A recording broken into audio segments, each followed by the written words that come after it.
Welcome to Indira recipes. గుత్తి వంకాయ కూర అండి. గుత్తి వంకాయ కూర ఎన్ని రకాలుగా చేసుకోవచ్చో దాంట్లో ఇది ఒక రకం. తింటుంటే మాత్రం భలే ఉంటుందండి. కొంచెం ఘాటుగా, ఒక్కసారి ట్రై చేయాల్సిందేనండి. ట్రై చేయండి. మేము ఇక్కడ ఒక 10-12 గుత్తి వంకాయలు తీసుకున్నామండి. కొంచెం లేతగా దోరవి తీసుకోండి.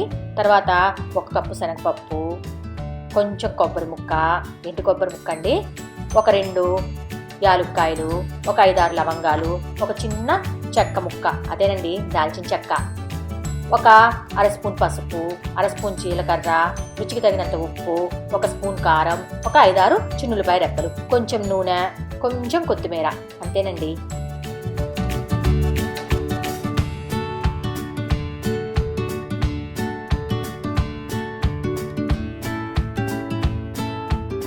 ముందుగా ఒక బౌల్లోకి కొంచెం నీళ్లు తీసుకోండి. అందులో 1 స్పూన్ ఉప్పు వేసుకోండి. దాని తర్వాత వంకాయల్ని ప్లస్ లాగా, అంటే ముచ్చిక దగ్గర వదిలేసి మిగతాదంతా కోసుకోండి.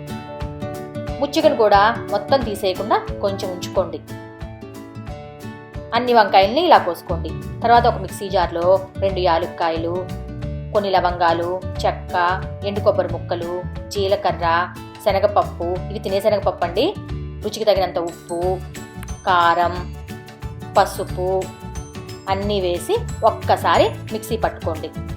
తర్వాత చిన్నులపాయలు వేసుకొని మళ్ళీ మిక్సీ చేసుకోండి. మన మసాలా రెడీ అండి. ఇప్పుడు ఒక కడాయి పెట్టుకొని అందులో కొంచెం నూనె వేసుకోండి. దగ్గరగా 3 స్పూన్లు అనుకోండి, టేబుల్ స్పూన్లు. నూనె కాగిన తర్వాత దాంట్లోకి వంకాయలు పెట్టుకోండి. తర్వాత కొంచెం ఉప్పు వేయండి. ఇలా వేయటం వల్ల వంకాయలు కర్నెక్కవండి, త్వరగా ఉడుకుతాయి కూడా. ఒకసారి ఉప్పునంతా కలుపుకొని మూత పెట్టుకొని 3 నిమిషాలు ఉడికించుకోండి. వంకాయలు కొంచెం మగ్గుతాయండి. ఒకసారి మొత్తం అంతా కలుపుకోండి.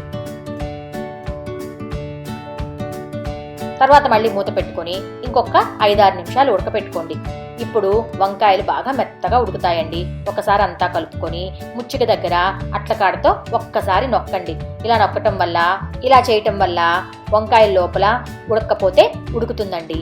తర్వాత మనం మసాలా వేసినప్పుడు అదంతా వంకాయ లోపలికి వెళ్తుంది. తర్వాత మనం ముందుగా చేసుకున్న మసాలా పౌడర్ వేసి మీడియం ఫ్లేమ్లో ఒక్కసారి అంతా కలుపుకోండి. అంతేనండి, చాలా ఈజీ కదా.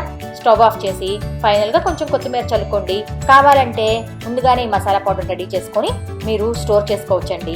ఒక్కసారి ట్రై చేయండి వంకాయ కూర నేను చెప్పినట్టు.